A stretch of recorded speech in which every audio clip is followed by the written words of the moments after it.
Hello my lovelies, welcome in and welcome back. I'm Syrinx, cosplayer, TTRPG player, and LARPer, and today it's not only me in a video, because I have my lovely friend with me. Would you like to introduce yourself? Hello everyone, my name is Rachel Cordell. I'm an actress, producer, and fanatic of TTRPGs, LARPing, and storytelling.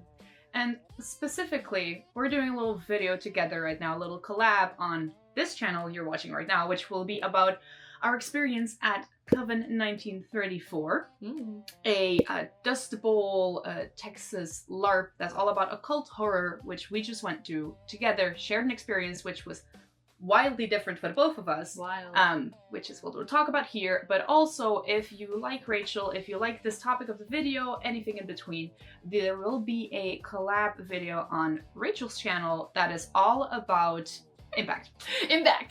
That is all about impactful storytelling in LARP, and then specifically about the impactful storytelling on Coven 1934. Yes. So go check that out if you like it. But for this video, we'll be talking about, I've been sharing a lot of story times on this channel, a lot of personal stories from LARP experiences, just as I share my personal Coven 1934 story on here. But the most fun thing about a LARP is how you are both at the same event for that amount of time, and your story at the end of the day will be so different between the two of you. Oh yeah. And especially in this LARP, where you had pre-established sides, where in Coven 1934, you had in the player characters already 3 different player characters, which were the mundane, who were people, just humans, who had no idea of any occult things happening. You had in the middle the touched, who I played, who were humans, but they had some kind of connection to the supernatural. They had some kind of gain in the game.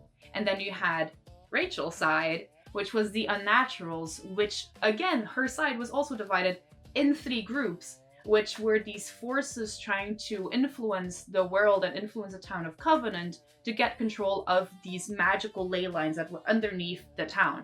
And you had the light, the dark, and the wild, which was Rachel's side. Yay. So, all different kinds of factions that you could experience this LARP in and would change the way you would tell a story there. Which is so fun, because usually when I make these videos, it's like my story and my experience there.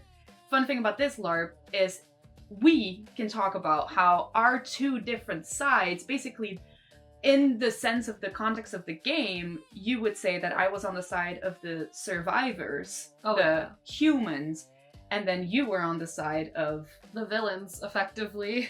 Yeah. Subjective, but definitely the villains. In the terms of the game, we were on opposite sides. Yeah. And it's very fun to look at different points in this game and see how our reactions were probably very different or sometimes more similar from our lenses that we had and from our part to play in the story. So, with that in mind, I want to go through some impactful moments in the story throughout the 2 days that we played and see how our reactions or our mindset in that moment in the character, how different they were. Oh, let's get into it. First one. In the game, there was this mechanic to symbolize which way the town was leading. And they symbolized the 3 unnatural forces with corruption coins. So all of the dark, light, and wild people got corruption coins, and if they talked to you, and they got you a little bit closer to basically, in essence, selling your soul to their side, you would get a corruption coin from them. And you could willingly take it. You could deny it, but they would offer you a coin. If you took it, you were 1 step closer. And if you essentially got to 8 coins of one type, you could sell your soul to that force for whatever gain you saw in it. And then essentially become an unnatural yourself. So, first interaction with corruption in the game. Very interesting for me. So a little bit about my character that I played. I played a former human that was converted into wild. Specifically, my brand of wild was Fae, which not all wild were Fae, by the way. But, so the character 2, she was a sex worker, and she was like a drug addict, and she was a satyr. She was a satyr. My first interaction actually was with a client I was servicing, which didn't actually involve any intimate play necessarily, but it was a conversation because sex workers at the time, not only did they do the deed, but they also acted as therapists. So I had a client come back. It was actually James Mullins, who was one of the, without going into it, he was basically the black sheep of the Mullins family who returned from being a lawyer who was a failed lawyer. But in that conversation, I learned that we had a shared background, and I was enticing him to come to the wild because the things that he felt he was missing from being that failure, he could regain by joining my side, which I had, having a similar backstory. Which for him, he said, like, ticked off that something was severely wrong. How are you staying in this dust bowl and saying that you are fulfilled? That doesn't make sense. But it was this very cool moment where after this conversation, and I felt like he was enticed, it was this moment where I reached into my pocket and just displayed this coin, which these coins were not an in-game thing. They were not something that was recognized by the characters, but noticed by the players to interact with. So it was this moment where he realized I had been enticing him and his eyes kind of widened. Oh, this is what's happening. And he did successfully take the coin. And it was kind of funny because it was like this almost like gold star thing. When you did a good interaction, you held a coin. If someone took it, it was like, ooh, I did a good job. But yeah, that was, oh, and I had a bunch of interactions like that. But actually that one I think was my favorite, because I was like, oh, okay, that's how this mechanic works. And oh, it was so fun. Then it's, again, already, the whole point of this video is how fun it is to have the different perspectives. It feels so fun to be able to like entice someone and give that coin and have that feeling of, I did this. Oh, and it felt so good. It felt so good. It really felt like a gold star when someone took your coin. Opposite side then, for me, I got a little over enthusiastic there. I never actually explained who I play. Well, I played the character of Naomi Krause, who was a seer and part of the local Coven of Witches protecting the town and the crossroads. Technically, my first real interaction with the corruption coins as well in game, I started with one, but I don't count that because I started with one wild corruption because it was like, you are a little bit more leaning towards the side. But coming from a character who really came into the game of I want balance and I want to help people, I got magical abilities around corruption coins, meaning that I could sense if someone was corrupted, and I could at night take corruption coins from someone. Ooh. and take them in myself to get rid of that corruption on them. I think the most fun for me to say here is that my first real interaction with a corruption coin was when Cynthia Maxwell, who was a mom who had just lost her son, had come to me and had basically asked me for help to get a vision of if her son was still alive or if there was a future for her son in it. And the most fun interaction there was at a certain point I'd helped her get answers, and I had told her, you shouldn't lose yourself. You should beware, without going into detail because people didn't know, you should beware of people influencing you and losing yourself. And then the aftermath of that and the first interaction with corruption coins was when she came to me and she said, I feel like I'm getting influenced. I feel like this is wrong. Can you help me? And I said, I can, because my character was very willing to help get rid of that corruption, get the balance back. And I felt such joy in being able to, for the first time, narrate what it felt like for a person to get this corruption, this wild corruption that she had, taken out of her, and got this like beautiful moment with her where I symbolized that wild corruption as like a snake slithering out of her stomach in her throat and it going basically into my throat and me swallowing it for her. And it was such a nice scene to get the freedom to experience that, to describe that, but then also to get the good feeling on the opposite side of I am doing what I can to help this town and people are coming to me to help it. That didn't last, but that was such a wildly different, fun interaction. So, second impactful moment in the game that I have to think about is the game was divided between daytime and nighttime. And daytime things were normal in Covenant. and nighttime, when that bell rung 3 times, the unnaturals got to go out a little bit and play.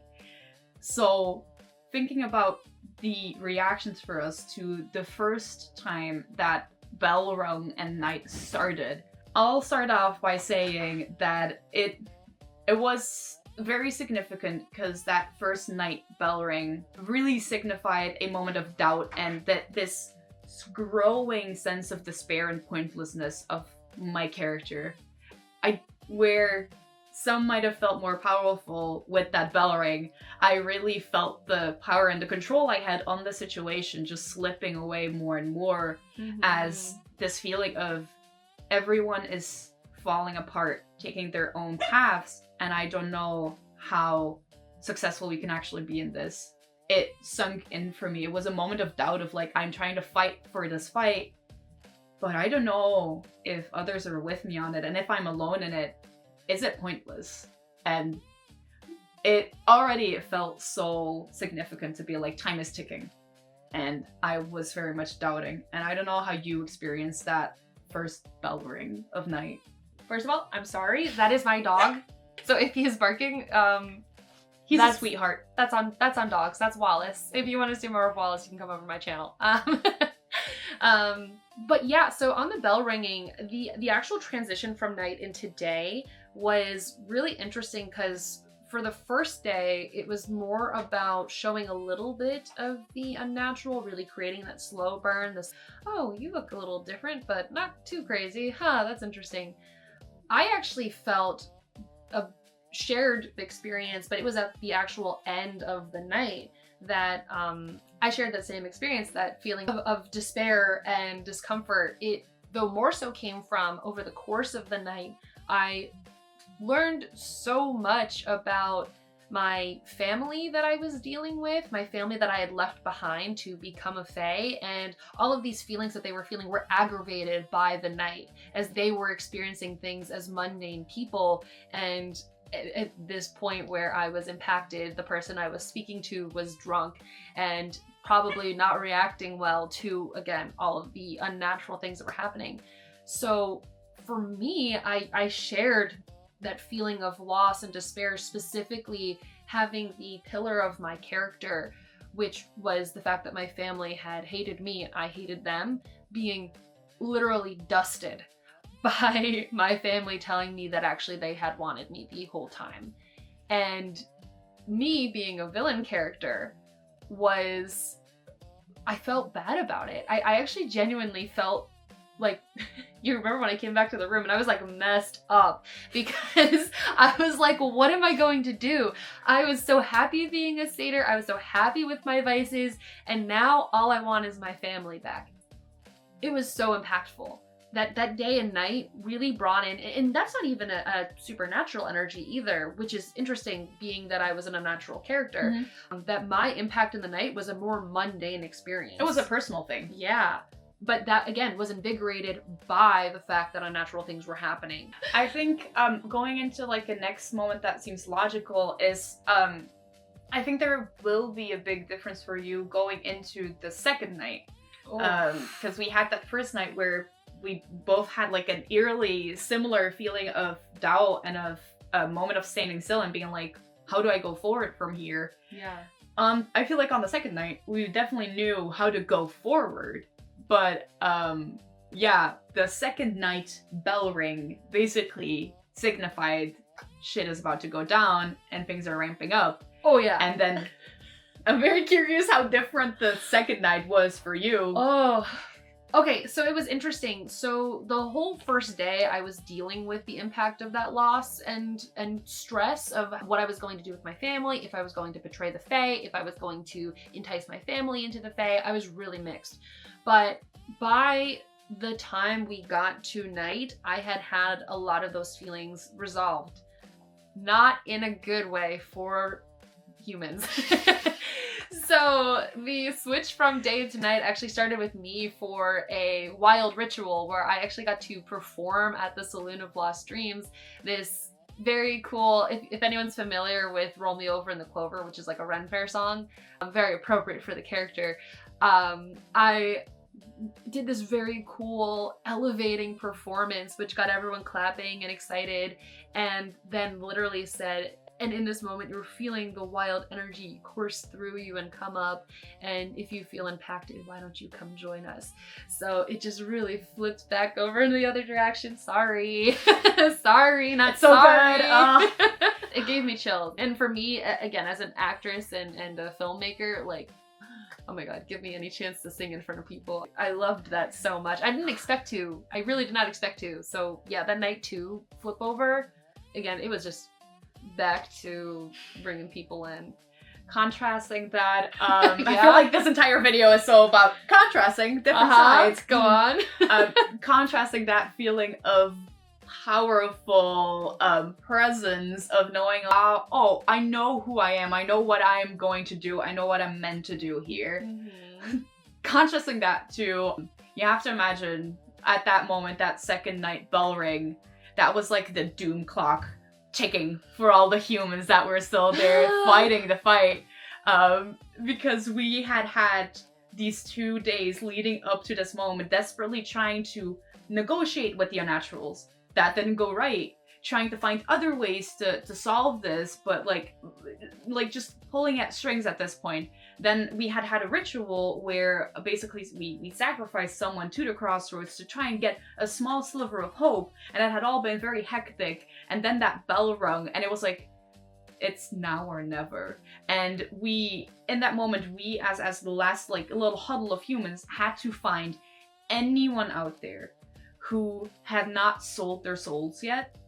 And it was so difficult. And I remember walking around, running around that town, everyone going insane. As in everyone giving into this nature that they had chosen, the side that they had sold their soul to. People were running around looking completely different than they had before.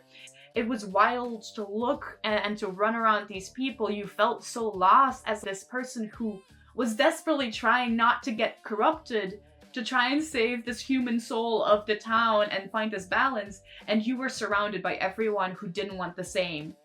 And it felt so powerless, where you had such a powerful start of that night and powerful night. It felt so powerless as you were like, we have this one chance. We need to find people who willingly will give up their corruption to join us and try in some way to get this balance back. And you just look around and you see everyone who was human, who had corruption in them but hadn't sold their soul. You see all of them having sold their soul. And you are just running around being like, thinking, I can't be the only one left. We can't be the only ones left. There have to be more. I just want to interject. Being an unnatural watching that, it was literal chaos outside. It was Enter Unnatural 2, there was this final fight for power between the light, the dark, and the wild, where the lights... I heard a rumor that the light were going to come and like, kill the other unnaturals to try and reclaim their power. So like, I was scared too. I'm like, I'm staying in the saloon. I'm not going outside. So I can only imagine being like a human running around and looking for the... And that desperation, like that complete sense of powerlessness was also like, you were portraying this like boldness. And I even imagine, because my character had like fiance at that time, who was very innocent in all of the unnatural stuff as well. And remembering while I was running around trying desperately to find people who had not sold their souls, I constantly saw unnaturals like walk up to him, have conversations with him, and then influence them, use abilities on them, and me running up like desperately be like, no, they're not gonna take him from me as well, right? Stepping in front of him and being like, get out of his head, knowing, but then again, it was such a desperate thing, because I knew that I could do nothing against them. If they decided to turn on me, I was like, I'm just a baby, I can't do anything against you. Again, powerlessness. Oh, it was so different, so raw. Yeah. And then I think the last really different moment for the two of us was then when that night came to an end, when everything happened, which you'll see in our story times. Yeah. When everything happened and that final scene came around where the game was over, the last scene happened, All the humans who had survived came out of their huddle place, waddling in one line towards the middle of the town on the Crossroads Pavilion, all standing in this small, small group, surrounded by all the unnaturals from every side, which was a lot more people. Because I think I remember us, the humans who survived not joining a side, were like 22% of the player group. Oh, so we were with like around 20-ish like players left in that middle. How many did your wild side have? I think it was 42. Yeah. I think it was a grand majority. Yeah. So I think, yeah, reaction to that final moment where we stood in our sides and reacted to that. Oh man. I mean, for me, it was less of a character reaction as much as it was a player reaction. Yeah. Because my character had, in the final moments, well, I'll save that for my recap if you want to find out. But for me as a player, going over and witnessing this, seeing the sheer impact of what your group could do to a group of people and how corruption really landed in this game, it really, how do you even put this? It really just shows how feeble the human spirit can be when miracles are presented. How easy it is to feel that people are getting a good deal, even though they're not really informed of the consequences of what that impact is. Which is honestly something that I'm taking away from this game as a person, not as much as just a character, because I think that's a theme that persists in real life too. And I saw that from the winning side, which, I'll be honest, I did not want the wild to win as a person. I wanted to see the humans win because I wanted to see that corruption thwarted. But what can we say? The wild was just too good. And then contrasting it with us finally getting safe passage to this crossroads, and we had been informed as this small group after hours of uncertainty, you'll be allowed safe passage to the crossroads, and then from there, you know that the town is gonna burn down to ashes. In the future, you might be able to return and rebuild. And us walking there, it felt so like walking to your death almost in a way, even though you knew you were safe. Walking to there, all having to huddle together in a small circle, and then most impactfully, looking around at the other sides of people and seeing all the people that you knew having switched sides. So standing there with the people you thought were your found family, standing on the other side, having chosen a different path. That's rough. It was filled with, you knew we were gonna be able to go back and rebuild. And there was like a small sliver of hope in there. But it's just, you were faced with the fact of like, the human soul is so important. And the moment you decide it's worth selling your soul for it, you're not gonna win. It's not, you won't win. The only way you win is by making your own decisions. And the only way you can make your own decisions is by, if you still have your soul, if you're still human, you don't listen to this force that's controlling you or telling you what to do. And it felt so bittersweet, because you're like, yeah, at some point we'll be able to return here. We'll be able to rebuild, but at what cost? And if only the people who you had tried to convince 2 days in a row to not sell their soul, if only they had listened and persevered as well. Because it would have been way nicer to start it with those people with you, and you just know that you will never see them again. And you have to persevere even more. That's devastating. I'm just listening to this and I'm Such devastated.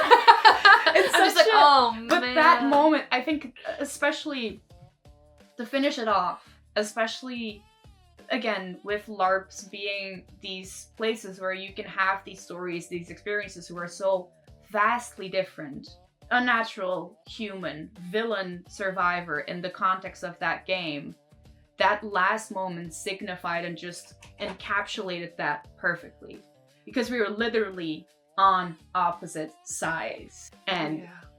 it's so cool how in a story like this, in an event like this, that's so impactful, that's been so good and iconic for the both of us, in our completely personal ways how, ask anyone else in the game how they experienced it, and it'll be vastly different from us as well. That's the beauty of this type of medium, is you're allowed to go there and live out your own fantasy, but it will always be impacted by the fantasies of the others.